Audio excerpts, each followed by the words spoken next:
Thursday, the 25th of May. It's about 10 minutes to 3. I gotta run a quick errand. Just gotta run home, let the dog out. And I had an office day at the Silver Stars basketball game. It was nice, but I gotta get the dog out of the house and go to the bathroom. Just for a few minutes. And it gave me an opportunity to talk about something that's kind of bothering me. It's on my mind right now. And it has to do with health. Your health, maintaining your health, or generating or creating poor health. And this is stemming from current circumstances. I don't really want to throw anybody under the bus or call anybody out, but the circumstances they're bothering me. And I will keep names out of it, but people who know me probably be able to figure this out. So there is somebody that is a relative of mine, a relation, and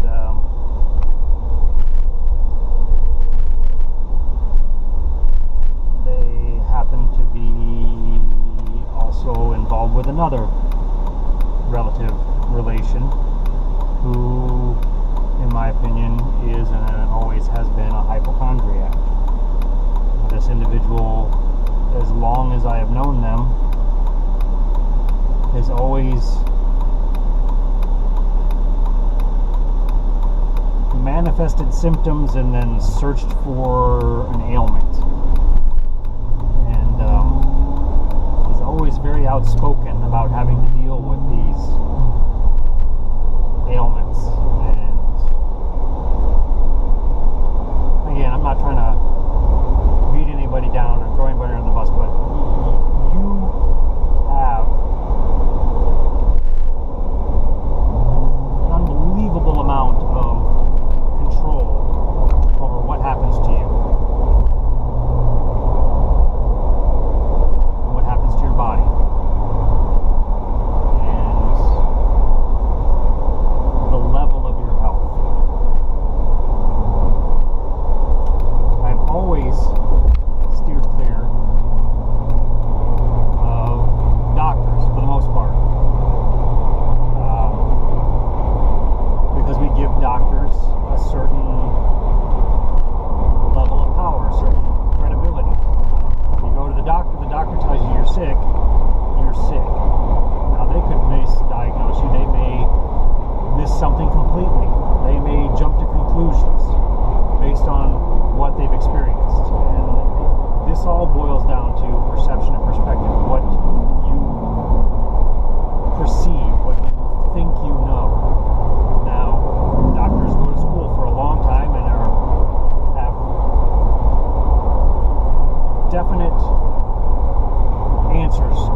weeks ago.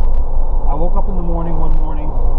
I had a little bit of arm pain, and it was weird. It was unusual. You know, if I had been lifting weights, or I had been doing some kind of work, or I had tripped and fallen or something the day before and the previous time before that, and I was like, yeah, okay, I've got a bruise, I've got a muscle strain, I've got whatever. But I woke up and I had a weird pressure in my left arm, and it was fairly minimal, but I woke up and it was just kind of all right. And as the morning went on, I was really thinking about it because it was bothering me. The more I thought about it, the worse it got.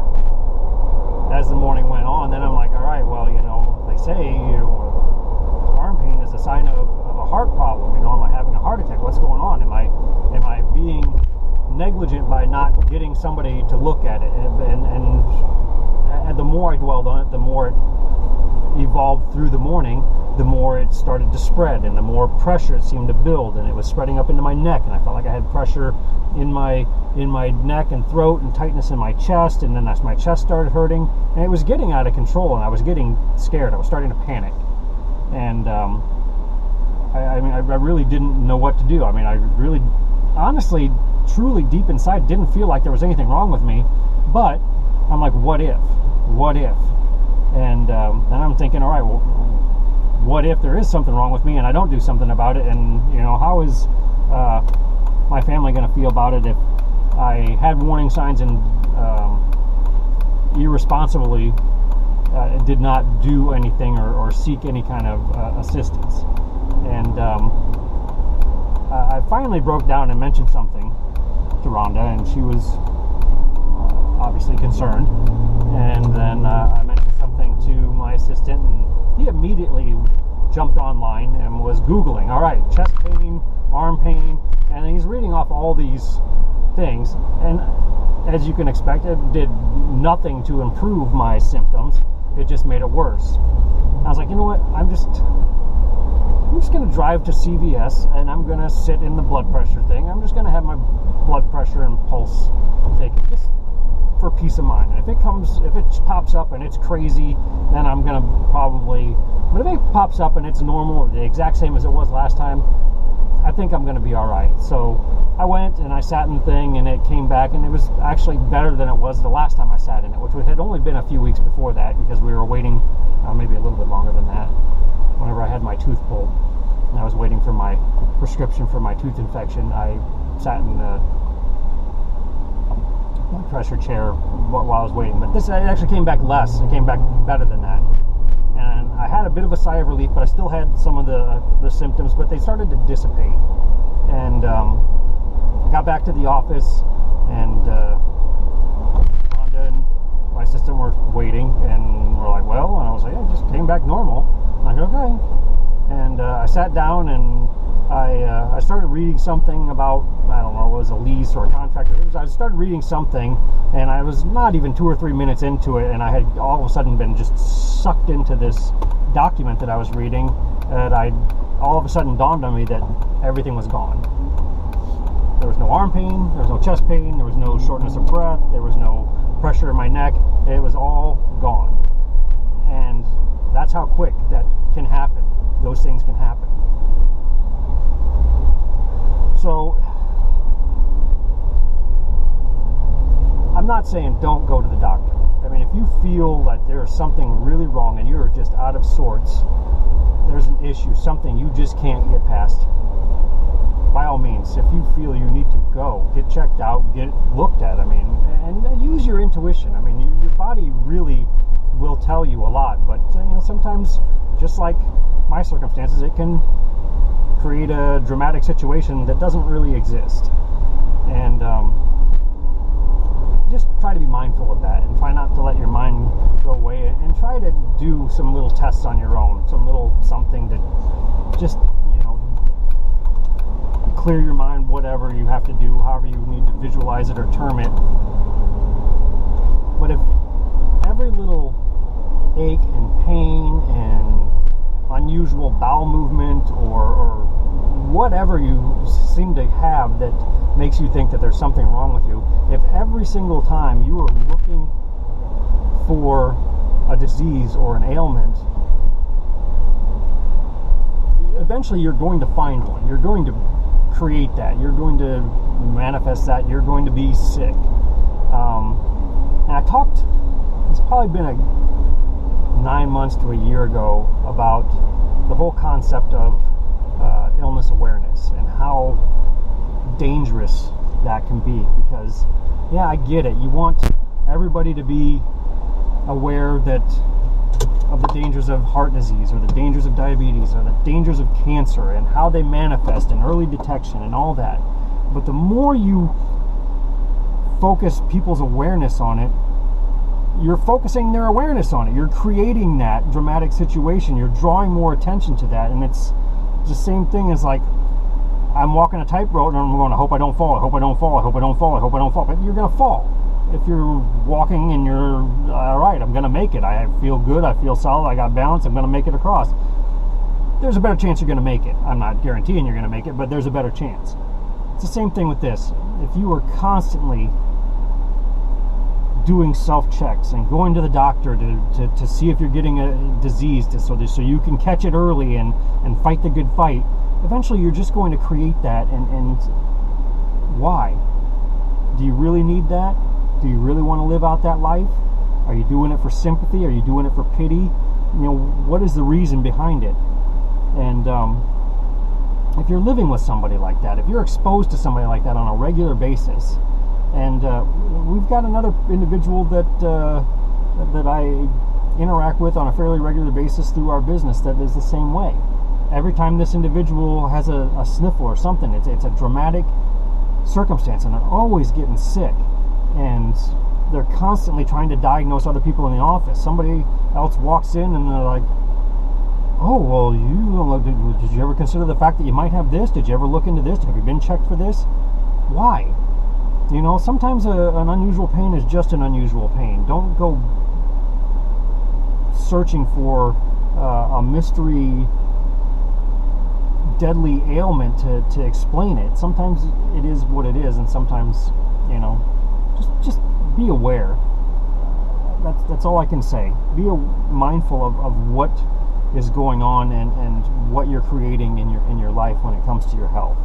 And I just don't know what to do in this situation, because I don't want to offend anybody, I don't want to piss anybody off, but I want to see the individuals that I'm close to have a happy, healthy life, and I don't want to see them create unfortunate ailments that they don't need to create. So, and I don't want anybody to do that. I mean, I want everybody to understand that you have more power than you think when it comes to things like that, and you have more power to generate those than you realize.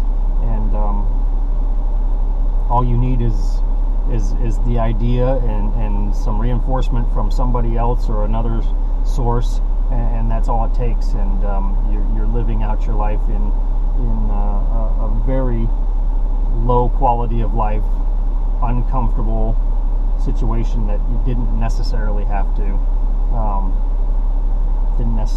experience. So that's that.